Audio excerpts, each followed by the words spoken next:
Assalamualaikum warahmatullahi wabarakatuh. Semangat pagi, salam sejahtera buat kita semua. Pertemuan kali ini kita akan berbicara tentang kewirausahaan dengan tema kreatif dan inovatif. Tantangan dunia berubah begitu dahsyat, pemikiran etis pun berubah. Yang dulunya kita diperbolehkan salaman, bahkan dianjurkan, sekarang kita tidak diperbolehkan. Semoga ini bisa dipahami dan berikan semangat bagi kita. Tidak ada rotan akar pun jadi, tapi dalam kewirausahaan jangan jadikan pepatah itu sebagai hal yang menyesakkan. Kewirausahaan begitu memanfaatkan kecerdasan manusia seperti kreatif dan inovatif. Coba bayangkan, akar pun bisa menjadi meja yang bagus, yang mahal. Aduh, hebat sekali. Dorongan semangat untuk ngevlog di tempat-tempat yang indah itu biasa, tapi semangat pun bisa terjadi di rumah ngevlog sambil mengajar. Kreativitas itu begitu mudah dipahami. Coba bayangkan, saat kita terpojok, kita terpentok, kita terdesak, kita terderia oleh masalah yang luar biasa, the power of kepepet akan timbul. Ada suatu kecerdasan yang tiba-tiba muncul dari manusia, yaitu kreatif. Menjadi pengusaha tidak sekedar ngomong kepepet, namun lebih dari itu, yaitu berani menangkap peluang. Mampu menciptakan produk atau jasa yang benar-benar dibutuhkan oleh masyarakat, disukai masyarakat, suatu bentuk yang berbeda, suatu bentuk yang baru, suatu bentuk yang lebih murah dan sebagainya. Sebagai contoh, saat ini terjadi wabah corona, ada alternatif kesehatan menggunakan empon-empon seperti jahe, temulawak, dan berbagai tanaman lain yang mengandung kurkuma. Orang bisa mengambil peluang itu dengan membuat jamu, dengan didistribusikan secara mudah, misalkan dengan menggunakan botol dititipkan ke toko-toko, atau lebih hebat lagi membuat produk seperti makanan dengan bahan baku empon-empon tadi, tapi dengan rasa yang bersahabat. Tentunya dengan cara-cara yang benar, tepat, dan bertanggung jawab. Perusahaan yang besar ada divisi kreatif sendiri, namanya divisi Research and Development, mengembangkan produk-produk baru, produk-produk lama yang diperbarui, disempurnakan. Juga terdapat langkah untuk merger, akuisisi, menggabungkan dua usaha agar lebih bisa bersaing, seperti Sony dengan fitur layarnya yang bagus, Sony yang bagus dengan HP Ericsson yang saat itu terkenal dengan nama Sony Ericsson. Langkah yang pertama adalah jangan banyak alasan. Diri kita selalu memberi alasan pada diri kita sendiri atas sesuatu yang tidak bisa kita kerjakan.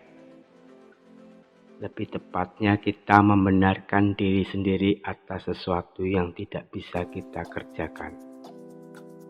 Berbohong pada orang lain, kita tahu kalau diri kita berbohong, tapi berbohong pada diri sendiri, kita sama sekali tidak mengetahuinya. Yakinlah bahwa alasan-alasan kita itu banyak berbohong kepada kita. Sekali lagi, yakinlah bahwa alasan-alasan kita itu banyak berbohong pada diri kita. Sekali lagi, alasan-alasan kita itu banyak berbohong pada diri kita. Hati-hatilah dengan penyesalan, karena penyesalan itu sangat-sangatlah bodoh. Mengapa demikian? Karena kita sangat sulit untuk menerima alasan-alasan kita sendiri di kemudian hari. Masih bagus diri kita di kemudian hari bilang, ini salahku. Tapi seringkali kita bilang, memang ini nasibku. Capek deh. Seorang teman pernah memperdebatkan hal ini. Untuk melangkah kita mesti berpikir, dan itu bukan mencari alasan. Dan orang pun telah ditentukan nasibnya masing-masing. Bener toh? Saya pun menjawabnya, berpikir itu penting untuk mencari cara dalam melangkah dan mencari solusi dalam setiap masalah. Bukan mencari alasan untuk menghambat apa yang kita cita-citakan. Lebih gila lagi, mencari alasan untuk tidak berbuat apa-apa. Lalu saya bilang kepada dia, emang kamu punya masalah apa dengan nasib kamu? Misalnya saat ini kamu punya ide hebat dan akhirnya kamu berpikir dan menyimpulkan saya tidak bisa. Bukankah itu sama juga kamu mendahului nasib kamu? Kenyataannya nasib orang dengan orang lain memang berbeda-beda. Karir berbeda-beda, penghasilan berbeda-beda, rasa nyaman berbeda-beda. Namun yang perlu kita ketahui juga, yakin dan cara pandang orang pun berbeda-beda. Selanjutnya pengalaman mereka pun berbeda-beda, baik pengalaman dalam belajar maupun dalam mempraktikkan apa yang telah dipelajarinya. Terlebih lagi kecerdasan manusia yang disebut kreativitas juga berbeda-beda. Ngomongin soal nasib, emangnya kita mau nasib kita seperti Aceng di film Dunia Terbalik?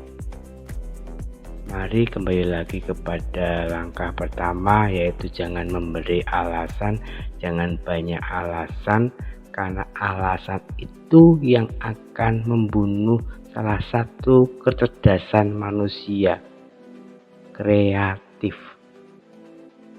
Langkah kedua agar kreatif kita semakin meningkat, yaitu selalu memahamkan hati kita bahwa pasti ada jalan. Pasti ada jalan. Saya pribadi meyakini bahwa semua keyakinan pun sepakat dengan kalimat pasti ada jalan. Berpasrah pun merupakan salah satu metode untuk meyakini bahwa Tuhan selalu memberikan jalan yang terbaik.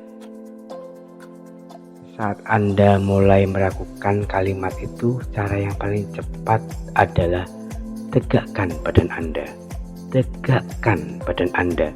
Tarik kedua bahu Anda ke belakang. Tarik kedua bahu Anda ke belakang. Hadap kepala sedikit ke atas. Hadapkan kepala sedikit ke atas. Dan ucapkan, Tuhan pasti memberi jalan yang terbaik. Tuhan pasti memberi jalan yang terbaik. Langkah yang ketiga adalah mulai dan terus belajar. Kreatif tampil dalam duit. Lakukan sendiri, kita harus mulai dan terus belajar. Lakukan dan terus belajar. Lakukan dan terus belajar. Anda mungkin tidak percaya, thumbnail yang ada di dalam channel YouTube maupun Facebook saya sendiri yang membuatnya. Dengan penglihatan yang minim, mata kiri saya tidak bisa melihat sama sekali dan mata kanan saya yang hanya tinggal 2%. Baru 1 tahun ini saya menggunakan HP Android. Itu saja 6 bulan pertama saya gunakan untuk telepon saja, untuk gaya-gayaan doang. Awalnya saya rubah font di dalam HP saya dengan huruf yang paling besar. Dalam menggrafis tadi saya perlu menempel gambar semacam stiker. Kemudian saya cari tahu melalui Mbah Google, banyak cara belajar, salah satunya melalui Mbah Google. Saya mendapatkan aplikasi yaitu eraser, menghapus background dari gambar. Kemudian aplikasi tadi saya download. Kemudian sambil lalu saya belajar mengenal program-program yang lebih baik. Saya juga belajar dari anak saya dan akhirnya saya cukup lumayan untuk membuat desain grafis sendiri. Ini merupakan bukti nyata kalau saya sekedar berkhayal ingin bisa mendesain begitu dengan program-program yang berat, dengan fitur-fitur yang kecil-kecil begitu, saya langsung bilang aku nggak bisa, tapi nggak mau melangkah. Tapi dengan melangkah, kreativitas itu muncul dan berkembang. Contoh lainnya, saat saya berkondisi seperti ini, saya berpikir saya tidak bisa mengajar, saya tidak bisa membuat buku. Sempat waktu itu untuk menghidupi keluarga saya harus membuka apotek di pinggir jalan. Namun akhirnya saya berpikir saya bisa, dan akhirnya saya bisa kembali mengajar, membuat buku, dengan cara-cara yang memang harus dipikirkan pelan-pelan begitu. Kalau kita hanya berpikir, berhayal begitu tanpa membuat suatu menjadi nyata, sia-sia. Jadikan apa yang Anda pikirkan menjadi sesuatu yang bisa bermanfaat bagi orang lain. Membuat suatu produk yang diterima, diakui, membuat jasa yang luar biasa. Menurut saya, inovasi adalah bagian dari kreatif. Inovasi adalah perbaikan setapak demi setapak menuju suatu yang lebih baik. Bahkan menurut orang Jepang menuju kesempurnaan, yaitu Kaizen. Apa inovasi ini penting? Jawabannya ya karena persaingan. Konsumen diuntungkan dengan adanya persaingan. Konsumen bisa memilih barang yang lebih berguna, lebih enak dipakai, lebih disukai begitu. Harganya juga bisa memilih-milih.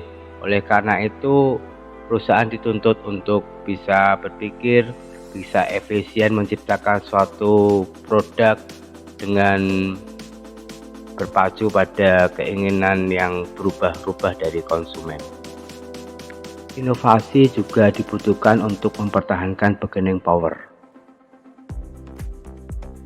Misalkan ada perusahaan es krim dengan nama perusahaan A, ada pesaingnya dengan nama perusahaan B membuat varian yang baru dan sangat diminati, disukai oleh masyarakat.